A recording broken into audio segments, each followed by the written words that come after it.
horrible war, Tu-22 M3 bombers intercept a US B-52's launch airstrike on Russian armory. The Royal Air Force has teamed up with the U.S. Bomber Task Force for training missions with the European Command and the U.S. Strategic Command, as tensions between the West and Russia soar.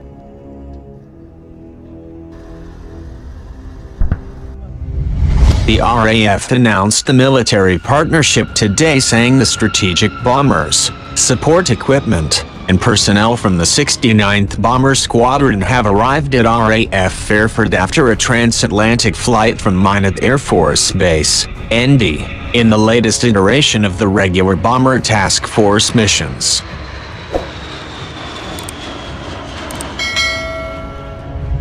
In a statement released this morning, Air Vice Marshal Robinson said the RAF has a long, proud history of working alongside the United States Air Force that continues to see shared training, exchange tours and close operational partnerships to this day.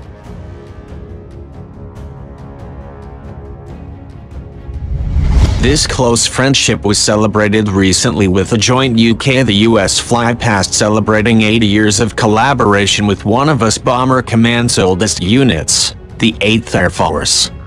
The Bomber Task Force missions allow the UK and the US to challenge each other toward continuous growth and development as part of NATO and supporting the NATO air policing mission.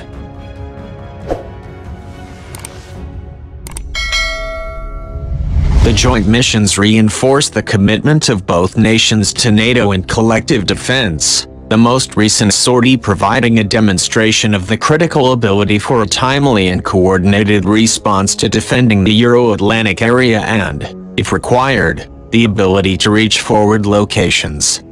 It comes as tensions between the West and Russia are rising after Vladimir Putin's troop buildup and military exercises on the border with Ukraine.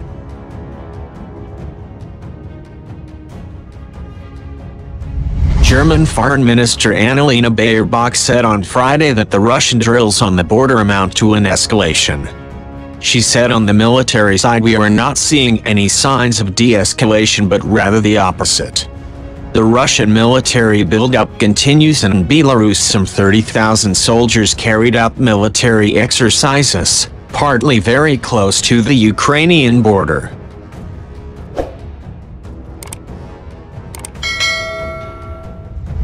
This is why we're preparing intensively for all scenarios, of course with close coordinations with our allies and with our partners in the European Union, Baerbock added. There is a red line and this is the sovereignty of Ukraine. We are preparing with all measures and with rigor, but we are also simultaneously working for dialogue. Moscow has demanded that Washington and Brussels guarantee NATO will never let Ukraine join the bloc.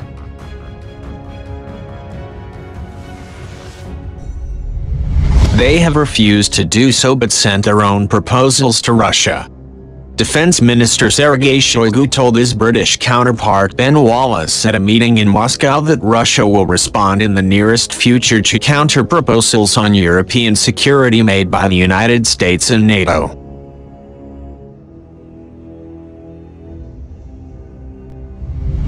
Shoigu urged the West to stop supplying arms to Ukraine and said Russia was not the one to blame for the rising tensions in Europe. He was also said he wanted to know why London was sending special forces to Ukraine. Russia has amassed over 100,000 troops near its border with Ukraine but denies that it plans to invade its neighbor.